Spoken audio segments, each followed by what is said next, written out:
আমার ভাই যেমন ধন্যবাদ দিলেন জনাব তারেক রহমান সাহেবকে, আমি একটু ধন্যবাদ দিতে চাই, কিন্তু একটু অন্য আঙ্গিকে। অন্য আঙ্গিকটা এটা কেউ বলতেছে না, যেহেতু 12 তারিখে আসতেছে রাষ্ট্রপতি নাকি শপথ পড়াবেন, সেজন্য একটু তাকে একটু ধন্যবাদ দিই। এবং এটা আওয়ামী লীগের ভাইদের একটু শোনা উচিত মন দিয়ে।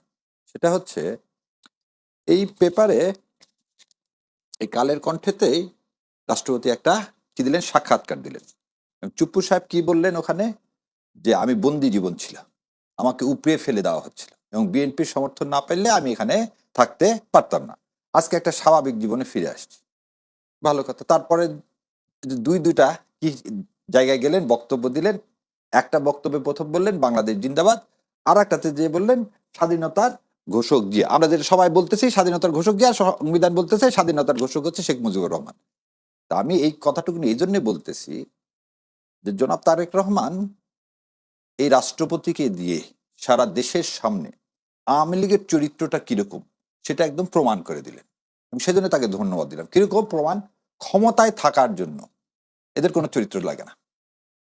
শাহাবুদ্দিন চুপ্পু একদম জ্বলন্ত উদাহরণ। এরা ক্ষমতায় থাকার জন্য এদের কোনো চরিত্র বলে কিছু নেই, এরা দেশ পর্যন্ত বিক্রি করে দিতে পারে। ও তো আর মানে কি বলবো, যে পাবনায় যে বললো সারা জীবন ছাত্রলীগ করছে, জয় বাংলা মুজিববাদ, সব বিক্রি। এখন এখন ক্ষমতায় থাকার জন্য যা কিছু করতে পারে। সুতরাং আমরা যারা বলতেছিলাম যে আওয়ামী লীগের হাতে এই দেশ নিরাপদ নয়, সেটা শাহাবুদ্দিন চুপ্পু সাহেব প্রমাণ করলেন। আর এই প্রমাণের সুযোগটা কে করে দিলেন? জনাব তারেক রহমান। সেজন্য মাননীয় প্রধানমন্ত্রীকে ধন্যবাদ। কিন্তু একটা চরিত্রহীন লোককে দিয়ে একটা পবিত্র সংসদ আপনি কুলুষিত করেন না। আবারও এই আহ্বান, 12 তারিখে তাকে এই সংবিধানে একটি চরিত্রহীন লোককে দিয়ে সংবিধানে বক্তব্য দেন। এবার আপনার এখানে উপায়টা কি, যদি একটু বলতেন উপায়টা কি? উপায়টা আপনারা বোধহয় জানেন কিনা, যেহেতু স্বরাষ্ট্রমন্ত্রী বলেছেন যে এটা সাংবিধানিক ধারা অনুযায়ী তিনি বক্তব্যটা দেন। আচ্ছা, আমি নিজে পার্সোনালি মাননীয় প্রধানমন্ত্রীর কাছে একটা চিঠি লিখছি, যে চিঠিটা আমি সবাইকে দিছি। সেই চিঠিটা দিয়ে তাকে কি দিছি, তাকে আমি পথ বলে দিছি যে কোন পথে তিনি রাষ্ট্রপতি একটি সংবিধানের মধ্যে থেকে। সেটা কি? সেটা হচ্ছে ভাই 74-3 বলা আছে স্পিকার ডিপ্টি স্পিকার না, প্রথম তো সংসদ বসবে, সংসদ বসতে গেলে তো একজনকে প্রিসাইড করতে হবে। তাহলে স্পিকার বা ডিপ্টি স্পিকার দুজনের, স্পিকার তো পদত্যাগ করছে, ডিপ্টি স্পিকার জেলে। তো কেউ তো বলতেছে না ডিপ্টি স্পিকারকে প্যারোলে মুক্তি দিয়ে ওনাকে কি সংসদে বসানো হবে। তাই বললাম এটা বসানোর দরকার নাই, কারণ এই 74-3 বলা আছে স্পিকার বা ডিপ্টি স্পিকার না থাকলে সংসদের কার্যপ্রণালী বিধি অনুযায়ী কোন সংসদ সদস্য স্পিকারের দায়িত্ব পালন করবে। তাহলে আপনি যে কোনো একজন সংসদ সদস্যকে তো নির্বাচন করবেন কি হিসাবে? স্পিকার হিসাবে দায়িত্ব পালন করার জন্য। এবার আসেন 49 আসেন, বলছে যদি রাষ্ট্রপতি অধিবেশন শুরুর আগে কি নির্বাচন করা যাবে, স্পিকার নির্বাচন? এটা তো স্পিকার ডিপ্টি স্পিকার নাই, সংবিধান বলতেছে যে কাউকে একজনকে ধরে নেন এন্ট্রিমের মতো, আপনি এন্ট্রিম একজনকে কি করে দিলেন, সে হচ্ছে প্রিজাইড ওভার করবে কি অ্যাজ এ কি প্রেসিডেন্ট হিসাবে, মানে স্পিকার হিসাবে। এবারে আসেন কি বলছে, স্পিকারের পরে বলতেছে রাষ্ট্রপতি যদি কোনো কারণে, রাষ্ট্রপতি কোনো কারণে, এবং এই কোনো কারণের ব্যাখ্যাটা কিন্তু সংবিধানে দেওয়া নাই, যদি কোনো কারণে সে অক্ষম হয় তাহলে কি হবে? এই 53-1 শারীরিক বা মানসিক অসমর্থের কারণে রাষ্ট্রপতি তার পদ অবসর করে। আচ্ছা না, সরি, আই বেগ অ্যাপোলজি, দাঁড়া করতেছি আপনার। 54-তে রাষ্ট্রপতি পদ শূন্য হইলে কিংবা অনুপস্থিতি, অসুস্থতা বা অন্য কোনো কারণে রাষ্ট্রপতির দায়িত্ব পালনে অসমর্থ হইলে ক্ষেত্রমতে রাষ্ট্রপতি নির্বাচন না হওয়া পর্যন্ত বা রাষ্ট্রপতি পুনরায় স্বীয় কার্যভার গ্রহণ না করা পর্যন্ত স্পিকার রাষ্ট্রপতির দায়িত্ব পালন করবে। 54-তে আছে। তা আপনি তো স্পিকার নির্বাচন করলেন, সেই স্পিকারকে দিয়ে আপনি অধিবেশন শুরু করে সে কি করবেন? ভাষণ দিবেন। এই ধারাতে তো রাষ্ট্রপতি কোনোটাই ইয়া নেই, মানে অক্ষমতা নেই। কেন অক্ষমতা? বলছে রাষ্ট্রপতি পদ শূন্য হলে আমাদের রাষ্ট্রপতি আছে, কিংবা অনুপস্থিতি, অসুস্থতা, অসুস্থ আছে বা অন্য কোনো কারণে। যেহেতু আমরা জুলাই সবাই বলতেছি তাকে দিয়েন না, কি কারণে দিয়েন না, যে কারণে। আরো এখানে একটা জিনিস আছে, কমপ্লিকেসিটা কোথায়? এই রাষ্ট্রপতিকে দিয়ে যদি আপনি দেন তাহলে এই পুরা সংসদটা অবৈধ হয়ে যাবে। এবং আমি আপনাকে একদম চ্যালেঞ্জ দিয়ে বললাম, কোর্টে রিট ফাইল করলে কারো বাবার ক্ষমতা নাই এই সরকারকে বৈধতা দেওয়ার। কেন? আমি একটা 1 মিনিটে শেষ করে দিই আপনাকে। আপনি বলতেছেন এই সংবিধানে প্রধানমন্ত্রী যতদিন পদত্যাগ না করবেন ততদিন সে প্রধানমন্ত্রী থাকবেন। এই চুপ্পু সাহেব বললেন কি আমার কাছে পদত্যাগপত্র নাই, ওপার থেকে হাসিনা বলছেন যে আমি পদত্যাগ করিনি। তাহলে এই সংবিধান করতেছেন, এই সংবিধান অনুযায়ী 2029 সাল পর্যন্ত সে প্রধানমন্ত্রী। কারণ এখানে 55-তে বলে দিচ্ছে কি যে যতক্ষণ পর্যন্ত সে পদত্যাগ না করবে। তাহলে আপনি যদি সংবিধানের কথা বলে থাকেন সে পদত্যাগ করেনি, এটা যদি থাকে, তা আমি একটা উদাহরণ দিই যে একটা মায়ের যদি 2টা সন্তান হয়, যমজ সন্তান, তাহলে আপনি একটাকে বৈধ আর একটাকে অবৈধ বলতে পারবেন?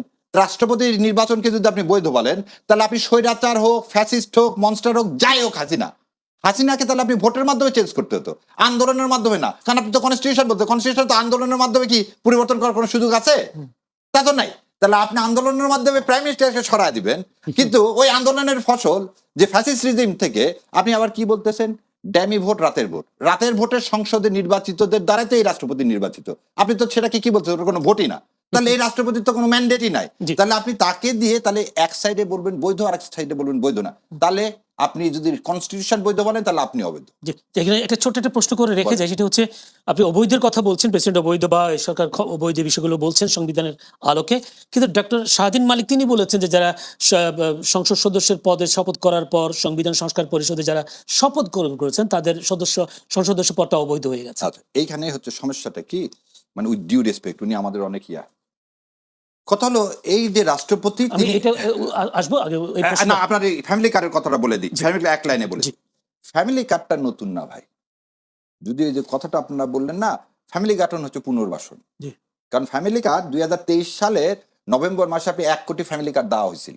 সো আওয়ামী লীগের Family card টা টিসিবির মাধ্যমে অসমাপ্ত কর্মসূচিকে আপনি নতুন করে কি করলেন, পুনর্বাসন করলেন। যেটা আমরা বলতেছি যে আওয়ামী লীগ এবং বিএনপির মাধ্যমে পুনর্বাসন হচ্ছে, আওয়ামী লীগের আর পুনর্বাসন করার দরকার নেই। তো ফ্যামিলি কার্ডও তাই হচ্ছে। দ্বিতীয় কথা বলেন, আপনি পার্লামেন্ট এখনো বসেনি, আপনি ফ্যামিলি কার্ড এখনো দিলেন কেন? আপনি যদি জুলাই সনদ নিয়ে বলতেছেন আলোচনা করতে হবে, তারপর জুলাই সনদ বাস্তবায়ন করা হবে কি হবে না, আপনি অ্যাবসলিউট মেজরিটির ভিত্তিতে আপনার ইশতেহারে আছে, আপনার ইশতেহারের আগে আপনি পাইছেন 49% ভোট, 60% ভোট দিচ্ছে কি হায়ের পক্ষে। তাহলে জুলাই সনদ বাস্তবায়নের বেলায় আপনার সংসদে আলোচনা করতে হবে, আর এই ফ্যামিলি কার্ডের বেলায় আপনি সংসদ শুরু হওয়ার আগে দেওয়া শুরু করে দিলেন। আর তখন সারা পৃথিবীতে একটা ক্রাইসিস, সারা পৃথিবীতে আপনার রিমিটেন্স বন্ধ হয়ে যাচ্ছে, দেখতে পাচ্ছি তেলের এখনো আসার সময় দেখলাম কি বিশাল বিশাল লাইন, সামনে ইরি মৌসুম, আপনি এই সময় এটাকে তো কন্টিনিউ করাতে অসম্ভব, দেউলিয়া হয়ে যাবেন আপনি। জি, এটা আসবো আপনার কাছে। ফারুক হাসান, আপনি জুলাই সনদ বাস্তবায়নের বিষয়টা তুলবার চেষ্টা করেছেন যে এটা এই জায়গায় আপনারা ঐক্যবদ্ধ, যে জুলাই সনদ বাস্তবায়ন আপনারা চান, যে জুলাই সনদের মাধ্যমে বাংলাদেশের বা বর্তমান প্রধানমন্ত্রী তিনি ক্ষমতায় এসেছেন, যত জুলাই আন্দোলনের মাধ্যমে, সেই জুলাই সনদ বাস্তবায়ন করতে গেলে সংবিধান সংস্কার পরিষদ একটা স্বাক্ষর করার কথা বলেছিল, কিন্তু আপনার দলের পক্ষ থেকে যিনি এখন প্রতিমন্ত্রীর দায়িত্ব পেয়েছেন, তিনিও তো সংবিধান সংস্কার পরিষদের এই স্বাক্ষর করেন নাই। একটা প্রশ্ন, আপনার বক্তব্য আপনার দলের প্রতিমন্ত্রীর বক্তব্য কি এক, নাকি আপনার এই বক্তব্যটা আপনি একাই দিচ্ছেন? ধন্যবাদ। আমি আগেই বলেছি যে আমাদের যে দল, এই দলের একজনের বক্তব্যই পুরো দলের বক্তব্য, বিষয়টা এমন না। সুতরাং আমাদের দল থেকে যেহেতু একজন সরকারের দায়িত্ব পালন করছেন, আমরা কিন্তু পুরো সরকারকে বলছি। এই সরকারের মধ্যে যে সকল রাজনৈতিক দল, ব্যক্তি যারা এখন দায়িত্বে রয়েছেন, সেটা মন্ত্রী হোক কিংবা যারা ইতিমধ্যেই এই ত্রয়োদশ জাতীয় সংসদ নির্বাচনে পার্লামেন্টারিয়ান হিসেবে নির্বাচিত হয়েছেন, তাদের উদ্দেশ্যেও আমাদের একই বক্তব্য যে জুলাই সনদ, এই জুলাই সনদ যদি আমরা বাস্তবায়ন না করি, এটাকে যদি আমরা লিগাল ভ্যালিডিটি না দেই, তাহলে তো এই নির্বাচনটাই অবৈধ হয়ে যাবে ভাই। এই নির্বাচনটা আসছে কোত্থেকে? এই নির্বাচনটা আসছে ওই জুলাই গণঅভ্যুত্থান থেকে। ওই জুলাই গণঅভ্যুত্থান মানে জুলাই সনদ। সুতরাং ওই জুলাই গণঅভ্যুত্থান, জুলাই সনদ হয়ে এই ত্রয়োদশ জাতীয় সংসদ নির্বাচন। এখন আপনি যদি ওই জিনিসটাকে ভায়োলেট করতে চান, মানতে না চান, বাইপাস করতে চান, তাহলে এই নির্বাচন নিয়ে তো আগামীতে প্রশ্ন উঠবে। আপনার দলের সভাপতি তো ভায়োলেট আমি করেছেন। তো পুরো সরকারকেই বলছি ভাই, আমি নট অনলি আমাদের দলের সভাপতি, সেক্রেটারি, আমি পুরো সরকারকেই বলছি, সরকারে যারা আছেন, এটা বিএনপি বলেন বা অন্যান্য দল, আমি আবারও বলছি যে আমাদের দলের সভাপতি তো সরকার না একা, আবার বিএনপিও তো একা সরকার না, যারাই সরকারে ইনক্লুডিং মিনিস্টার্স, প্রত্যেকের উদ্দেশ্যে আমাদের একই বক্তব্য যে সরকারের এটা দায়িত্ব যে সরকার আসলে এই সরকারকে, এই সংসদকে আসলে আইনগতভাবে বৈধতা দিতে চায় কিনা। যেমন ধরেন একই ফরম্যাট, একই রাস্তা, একই কায়দায় গণভোটও হয়েছে, জাতীয় নির্বাচনও হয়েছে। এখন আপনি একটাকে বৈধ বলছেন, আরেকটাকে ধরেন যে বৈধতা দিতে চান না। ওই যে এক মায়ের দুই সন্তান জমজ যেটা হয় আর কি, এখন দুটার মধ্যে এখন আপনি বলছেন যে একটা আমার একটা আমার না, এটা তো মানে এক প্রকার হাস্যকর না বিষয়টা ভাই। এই জিনিসটা তো আসলে বোঝার জন্য রকেট সায়েন্সের আমাদের না, আমি ওইটাই আপনাকে জানতে চাচ্ছি, এটা কি আপনার দলের পক্ষের অবস্থান নাকি আপনার না, ব্যক্তিগত? আমাদের দলের, ইভেন আমাদের দলের সভাপতি নিজেও জুলাই সনদের পক্ষে। হ্যাঁ, সেই যেহেতু এটা দায়িত্ব পালন করছে, আমার ধারণা, এ বিষয়ে আমার পরিষ্কার তার সাথে কথা হয় নাই, আমার ধারণা যে তার একটা ধরেন যে সর্বসম্মতিক্রমে, যেহেতু তারা সরকারে আছে, যে বিএনপি এবং অন্যান্য দলগুলো কিন্তু এখানে আছে, এখানে গণসংহতি আন্দোলন, এনডিএম, আরো বেশ কয়েকটা দলের প্রতিনিধি কিন্তু সরকারে আছে। আমার ধারণা তারা নিজেরা আলোচনা করে একটা ঐক্যমত্যের ভিত্তিতে সিদ্ধান্ত হয়তো নিতে চায়, এই জন্য হয়তোবা সময় নিচ্ছে। আমরাও কিন্তু আসলে এখন পর্যন্ত আমরা কিন্তু ওই যে প্রতিরোধ বা রাজনৈতিক ভাবে রাজপথে আন্দোলন, এটা জামাত বলেন বা অন্য দল, কেউ কিন্তু এখনো নামে নাই। যেহেতু সময় আছে, আগামী 12 সুযোগ দিতে পার্লামেন্ট চাচ্ছে। বসবেন, হ্যাঁ, আমরা চাই যে তারা সঠিক সিদ্ধান্তটা গ্রহণ যে করুক। ধন্যবাদ। স্বরাষ্ট্রমন্ত্রী যে সালাউদ্দিন আহমেদ তিনি বলেছেন বিএনপি জুলাই জাতীয় সনদের প্রতি শতভাগ অঙ্গীকারবদ্ধ। তিনি বলেন জুলাই সনদ ততটুকু বাস্তবায়ন হবে যতটুকু রাজনৈতিক দলগুলোর মধ্যে ঐক্যমত্য হয়েছে। তার মানে কি পিয়ার পদ্ধতিতে উচ্চকক্ষ হবে না? দেখেন, উনি তো অনেক কিছুই বলেন। উনি যদি বলেন যে প্রথম কথা, উনি তো আইনের ছাত্র এবং ঢাকা বিশ্ববিদ্যালয়ে, সুতরাং ওনাকে সম্মান দিয়ে বলছে। তার আগে স্বাধীন মালিক স্যারে বলছে এই অর্ডারটা পাস হয়েছে 13ই নভেম্বর। এই অর্ডারের 10 নম্বর অর্ডারে কি বলতেছে, সংসদ নির্বাচন ফল ঘোষিত হইবার 30 পঞ্জিকা দিবসের মধ্যে যে পদ্ধতিতে জাতীয় সংসদের প্রথম অধিবেশন আহ্বান করা হইবে, অনুরূপ পদ্ধতিতে পরিষদের প্রথম অধিবেশন আহ্বান করা হইবে। আচ্ছা, শপথের কথা, শপথ এখানে দেওয়া আছে কিভাবে নিবে তফসিলে। আমার কথা হলো যে আপনি যদি স্বাধীন মালিক স্যারই তো বহু কিছু 15 অ্যামেন্ডমেন্ট কেসে হতো স্বাধীন মালিক স্যার, ওই যে ইয়ার নাম কি আল্লাহ, এই পাওয়ার প্ল্যান্টের কেসে সে তো সুয়োমোটো কি ওটাকে বলা হয় যে রিট ফাইল করছেন কি, সেই সুয়োমোটো তো তিনি রিট ফাইল করতে পারতেন, করে এটাকে চ্যালেঞ্জ করে বলতে পারতেন যে এইটা কি না, লিগাল না। তো এটা তো বিএনপিও করেনি, স্বাধীন মালিক স্যাররাও করেনি, বা ওই যে ইয়ার আমার আর এক বন্ধু বর আছেন ব্যারিস্টার জ্যোতির্ময় বড়ুয়া, তা তো কেউ করেননি। ইলেকশন হয়ে গেল, মানুষ তার ম্যান্ডেট দিল, তারপরে কি জন্যে জুলাইকে ভাই আপনি ম্যান্ডেট নেবেন কোর্টের মাধ্যমে? বিপ্লবের কোনদিন কোর্টের ক্ষমতা আছে? এখানে আপনি কোর্টের তো পুরো স্ট্রাকচারই বিপ্লবের মাধ্যমে চেঞ্জ করে দিচ্ছেন। দ্বিতীয় কথাটা আপনাকে বলি, যেটা বলছেন উনি আজকে যে যতটুকু ঐক্যমত আছে তার মধ্যে, প্রথম কথা হচ্ছে আপনি আইন মানেন কি মানেন না।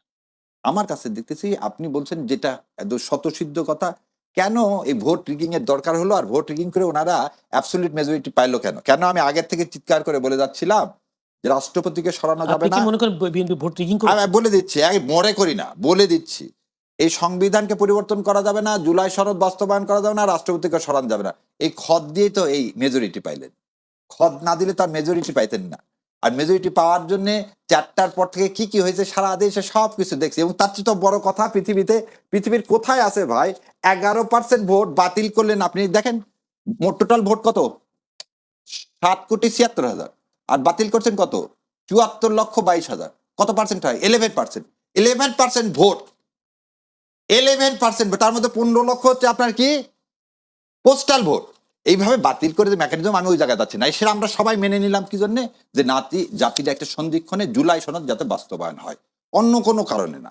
এবং আপনি একটা জিনিস বলেন, আপনাকে চিঠি দেওয়া হলো 2টা শপথ নেওয়ার জন্য, এটা দিল তো আগের দিন, আপনি আগের দিন স্টেটমেন্ট দিলেন না। সংসদ ভবনে যে আপনি বলতেছেন যে কি, যে না আমি শপথ নিব না, এই কনস্টিটিউশনে বলতেছে যে তুমি যদি শপথ 90 দিনের মধ্যে না নাও তাহলে কি হয়ে যাবে, তোমার এটা ভ্যাকেট হয়ে যাবে।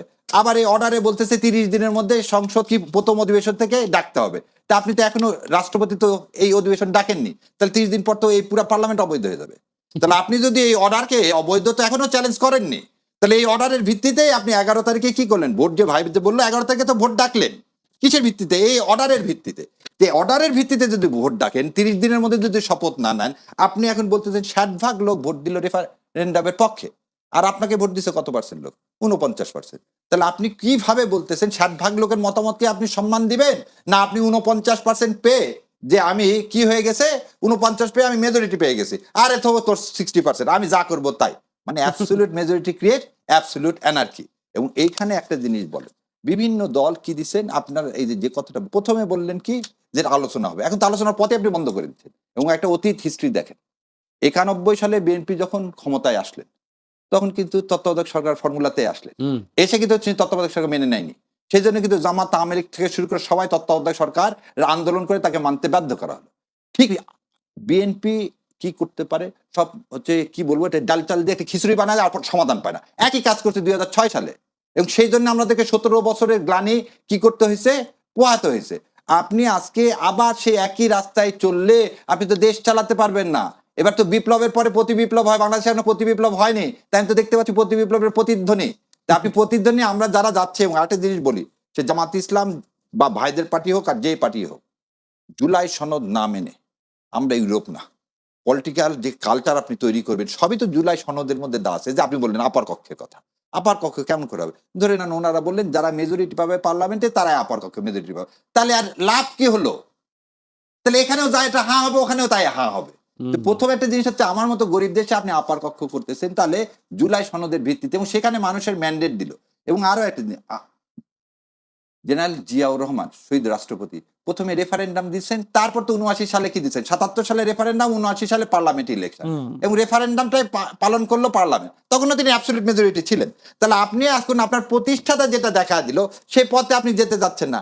শোনেন, আজকে যে অবস্থা বহির্বিশ্বের, আপনি জুলাই সনদ নিয়ে যে কোনো কিছু করলেই ভাই দেশে একটা ভলাটাইল পরিস্থিতি সৃষ্টি হবে। এবং এখন যে অর্থনৈতিক অবস্থা, আপনি 25 আজকে হাসিনা যাওয়ার পরে আজকে যে আপনার লোন লাইবিলিটি, আপনি যে বলতেছেন না ফ্যামিলি কার্ড দিচ্ছে, এটা কার টাকা ভাই? এটা ট্যাক্স পেয়ারের টাকা, আমার আপনার টাকা। আপনি এই জুন মাসে এই লোনগুলোর কিস্তি দিব কিভাবে সেটাই জানি না, রিমিটেন্স বন্ধ হয়ে যাচ্ছে, তেল আসবে কিভাবে তা জানেন না, ওয়ার্ল্ড মার্কেটের ভলাটাইল অবস্থা, আমার ইরি মৌসুম আসতেছে, আমার তেল লাগবে পানি সেচের ব্যবস্থার জন্য। আপনি কৃষিকাজের কথা বললেন ভাই, মনে আছে এই সারের জন্য কত কৃষককে মারা যেতে হয়েছে 92-93 সালে, মনে আছে? তা আজকে আপনি যে কৃষি কার্ড দিবেন, এটা তো আবার বন্দোবস্ত তো আওয়ামী লীগের সব বন্দোবস্ত করে দিলেন। ফ্যামিলি কার্ড দিতে, এই ফ্যামিলি কার্ড তোমাকে দিতে পারতে, আসো তুমি এখানে এই টাকা দিতে হবে, আমার তো আপনি চান্দার ব্যবস্থা করে দিলেন। যে কৃষি কার্ডেও তো তাই, আর ভাই যেটা বললো তো এটা তো বিশাল অঙ্কের। কৃষি কার্ড দিয়ে আপনি সার তো রেশনিং পদ্ধতিতে আগেই ছিল, তা আপনি সার রেশনিং পদ্ধতিতে কৃষি কার্ড দিচ্ছেন না, আচ্ছা বিএনপি করে ও কৃষি কার্ড পাবে, আর যে বিএনপি করে না সে কৃষি কার্ড পাবে না। এরকম কথা বলেন না না, আপনি কিভাবে দিবেন? আপনি দিচ্ছেন 5 লাখ, আর আমার কৃষক কত 1.5 কোটি, তাহলে আপনি বিএনপি ছাড়া কিভাবে এটা করবেন, বের করবেন? আর ওই যে ভাই বললো, শোনেন, মানুষের হাতে কাজ তুলে দিবেন। এই দেখেন উনি কি করলেন, জাকাতের টাকা কিভাবে, এক সেকেন্ড বলে দিই, আহমেদুল্লাহ সাহেবকে ডাকেননি, জাকাতের ফান্ড কিভাবে ম্যানেজ করা হয়? তো আহমেদুল্লাহ সাহেব কি বললেন, আমাদের জাকাতের টাকা দিয়ে আমরা সবাইকে ট্রেনিং দিই, এবং ট্রেনিং দিতে আমাদের খরচ হয়েছে গত বছর 1.5 কোটি টাকা, আর এরা সমাজে 5 থেকে 6 কোটি টাকা কি করছে, রিটার্ন নিয়ে আসছে। আপনি তো এটা জানেন, তাহলে আপনি ফ্যামিলি কার্ড দিয়ে ওই টাকা দিয়ে ওই মহিলাগুলোকে এম্পাওয়ারমেন্ট করেন। আপনি তো বলছেন এম্পাওয়ারমেন্ট, আপনি তো ভিখারি বানাতে চান, সম্প্রদায় কারক না তো, সম্প্রদান কারক কি এটা? জি জি, ধন্যবাদ জনাব ফারুক হাসান। জুলাই সনদ বাস্তবায়ন এই বিষয়টা নিয়ে আমরা হয়তো 12 মাস সংসদ অধিবেশন শুরু হচ্ছে, সেখানে কিছুটা হয়তো আমরা উত্তর পাবো, বক্তব্য শুনবো, হয়তো সেই জন্য অপেক্ষা করি একটু। 12 মাস যে অধিবেশন হবে সেখানে আজকে নাসিরউদ্দিন পাটোয়ারি 9 মার্চ খুলনা একটি অনুষ্ঠানে তিনি বলেছেন গুন্ডা মাস্তান চাঁদাবাজ নিয়ে সংসদ অধিবেশন করলে চলবে না। তিনি মন্তব্য, দ্রুত সংস্কার সভার আয়োজন করুন, নইলে 12 মার্চ সংসদ ভবনের সামনে যাবেন তারা। তাহলে আমরা 12 মার্চ কি দেখছি আসলে সামনে? ধন্যবাদ আপনাকে। তো 12 মার্চ যেহেতু প্রথম আমাদের জাতীয় সংসদের অধিবেশন, সুতরাং এই অধিবেশনকে কেন্দ্র করে ইতিমধ্যে অনেক আলোচনা, অনেক ধরেন যে রাজনীতির মাঠে, এটা স্বাভাবিক।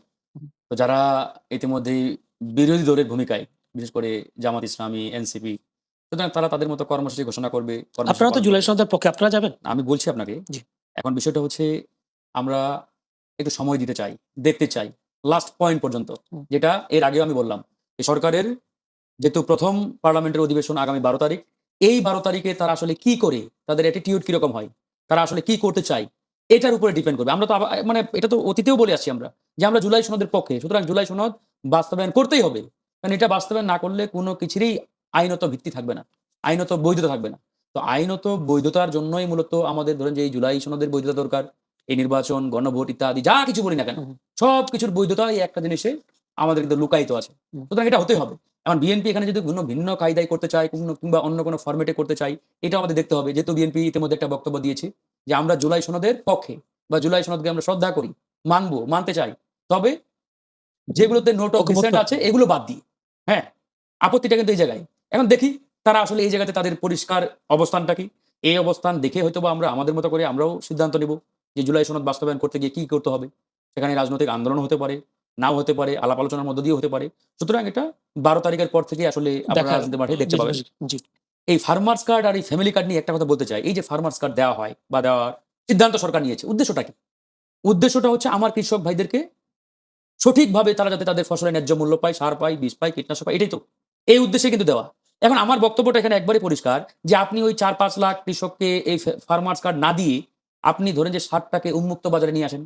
আমার দেশের কৃষকরা সবচেয়ে কষ্ট এখন আছে যে তাদেরকে এক কার্ড করে দিয়েছে, 3 ঘন্টা 4 ঘন্টা, একদিন 2 দিন ওই লাইনে দাঁড়ায় থাকতে হয়, তারপরে সার পায় না। আবার যারা ধরেন যে ধনাঢ্য ব্যক্তি, প্রভাবশালী ব্যক্তি, রাজনৈতিক ব্যাকআপ আছে, এরা ধরেন যে যেখানে দরকার 10 বস্তা ও 50 বস্তা নিয়ে বাসায় স্টক করে রাখছে। তা আপনি এটা না করে আপনি উন্মুক্ত মার্কেটে ছেড়ে দেন। আওয়ামী লীগের আমলে যেভাবে ছিল, মানুষ গ্রামেগঞ্জে বলে যে আওয়ামী লীগের আমলে ভাই আমরা এই সার বিষ নিয়ে এত যন্ত্রণায় ছিলাম না। পরিষ্কার তো আপনি উন্মুক্ত মার্কেটে সারের ব্যবস্থা করেন, তাহলে কোনো কৃষক, আমি চ্যালেঞ্জ দিয়ে বলতে পারি, আজকে যদি জনাব তারেক রহমান ঘোষণা দেয় যে আগামীকাল থেকে সার, বিষ, কীটনাশক, তৈল উন্মুক্ত মার্কেটে পাবেন, সুলভ মূল্য পাবেন, একটা কৃষক পাবেন না তারা ফার্মার্স কার্ড চাই, বলবে যে আমাদের কার্ড মার দরকার নাই, আমরা আলহামদুলিল্লাহ, আমরা এটাই চাই। এইটা দিলে ৭৪ সালের